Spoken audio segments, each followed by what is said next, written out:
বন্ধুরা, আপনারা সবাই ভালো আছেন। আজকে আমি চলে এসেছি নতুন একটা রেসিপি নিয়ে। তো দেখুন, চুষি পিঠে আপনাদের এখন আমি দেখাইনি।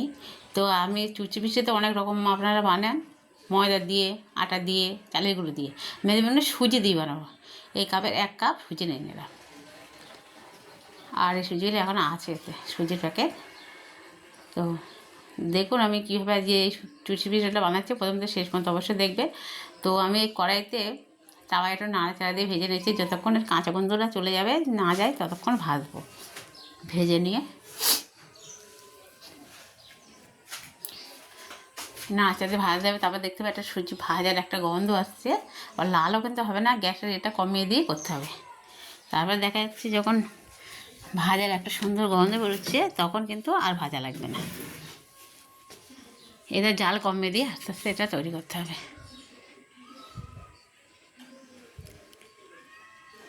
তো চালের গুঁড়ো দিয়ে ছাড়া তো হয় না চুষি পিঠে, অনেকে আটা দিয়েও বানায়, ময়দা দিয়ে বানায়।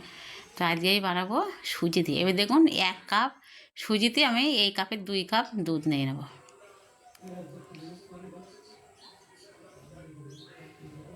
একদম 2 কাপ দুধ আমি মেপে রাখা। দুধটা কিন্তু গরম আছে, গরম থাকাকালীন দিতে হবে। আর এই সময় কিন্তু গ্যাসটা একদম লো, মানে যতটা জোর কমানো যায় ঠিক কমিয়ে রাখতে হয়।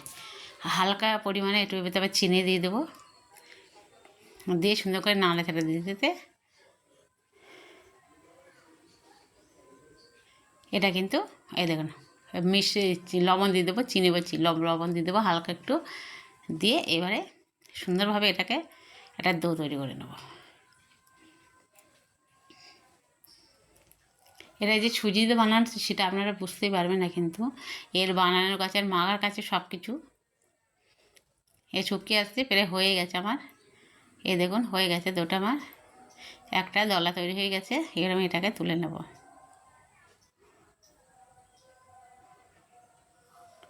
দলাটাকে আমি এবার ঢেলে নিচ্ছি একটা প্লেটে। এবারে হালকা একটু গরম থাকা অবস্থায় আমি একটু ঘি নিয়ে নিচ্ছি, চামচে করে 1 চামচ ঘি নিয়ে নিলাম। এই ঘি দিয়ে এবার চটকে মাখবো সুজিটাকে ভালো সুন্দর করে। যত সুন্দর করে চটকে মাখা যাবে তত কিন্তু সুজি একদম মোলাম মুসলিম সুন্দর হবে। এটা এই দেখুন ঘি দিয়েছি আমি। আর এই চটকে চটকে ওই মাখতে হবে সুন্দর করে করে, এতে লেগে যাবে যত তত বেশি ভালো। আর যদিও লেগে যায় আবার একটু ঘি নিয়ে নেবেন, নিয়ে এইভাবে চটকে নেবেন।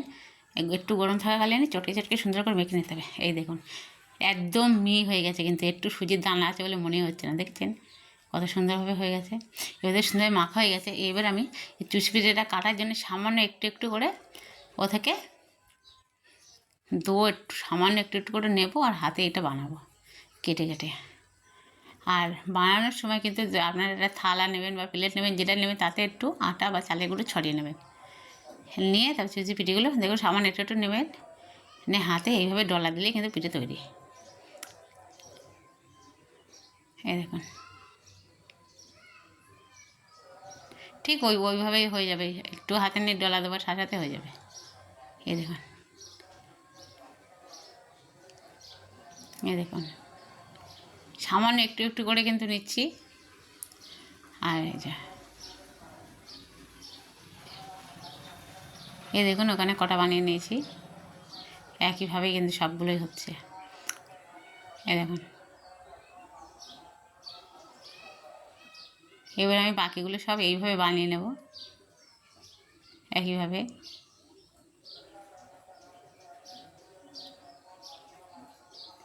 হাতে নিয়ে 2বার ডলা দিলে কিন্তু হয়ে যায়, মাঝখানটা একটু মোটা থাকবে, 2 সাইডে একটু সরু থাকবে, ব্যাস চুটি পিঠে হয়ে গেল। একদম কোনো কষ্ট নেই। তা সুজির এইটা করে অবশ্যই খেয়ে দেখবে তো কতটা সুন্দর হয়। আর আমার প্রথম থেকে শেষ পর্যন্ত কিন্তু এটা দেখতে হবে। দেখুন বন্ধুরা কতটা হয়েছে আর কত সুন্দর হয়েছে, সব বানিয়ে নিয়েছি। এই দেখুন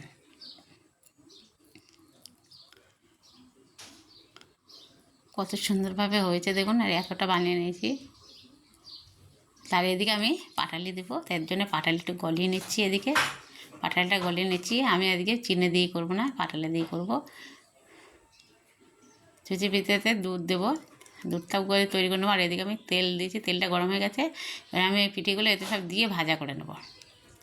তো আপনারা বন্ধুরা অল্প অল্প করে দিয়ে ভাজা করে নেবেন, একসাথে দিলে কিন্তু বন্ধুরা ভেঙে যাবে সুজির এটা, তাই জন্য অল্প করে দিয়ে ভাজা করে নেবেন।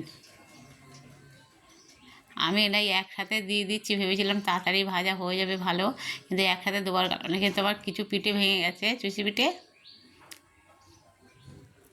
আমি বুঝিনি, ভেবেছি কিনা না মানে ঠিক হবে। প্রথমে অল্প কটা ভাজা করে নিয়েছিলাম, খুব সুন্দর হয়েছিল। একসাথে যখন দিয়েছি, দিয়ে নাড়াতে নাড়াতে করেছি, তখন কিন্তু আমার এটা ভেঙে গেছিলো অল্প কিছু। তার জন্য আমি বলছি আপনারা কিন্তু এটা অল্প অল্প করে ভাজা করে নেবেন।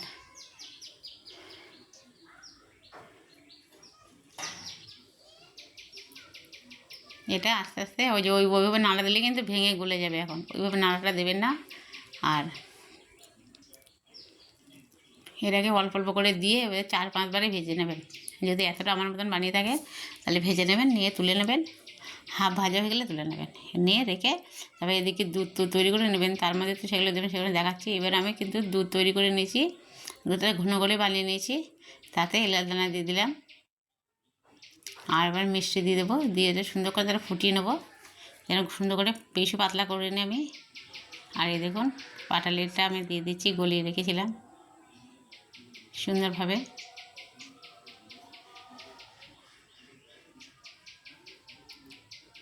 এবারে ভালো করে এটা ঘুঁটে দুধটা সুন্দর করে ফুটিয়ে নেব ওদিকে।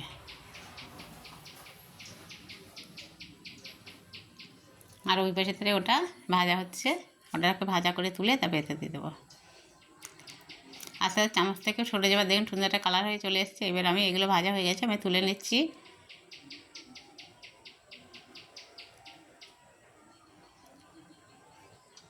এবারে এগুলো হয়ে গেছে, আমি এবারে এতে দিয়ে দিচ্ছি,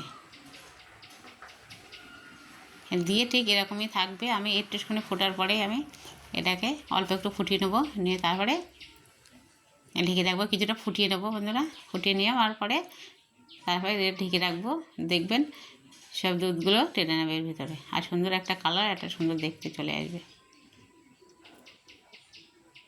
এই দেখুন হয়ে গেছে কত সুন্দরভাবে। এবার আমি ঢেলে দিচ্ছি বাটিতে একটা। কি সুন্দর লাগছে দেখতে বন্ধুরা, তো অবশ্যই করে একবার বানিয়ে এইভাবে খেয়ে দেখবেন, আর কমেন্টে আমাকে জানাবেন কতটা ভালো হয়েছে, কতটা সুন্দর হয়েছে। তা সবাই ভালো থাকবেন, সুস্থ থাকবেন। অন্য একটা রেসিপি নিয়ে আবার কালকে আপনাদের মাঝে আমি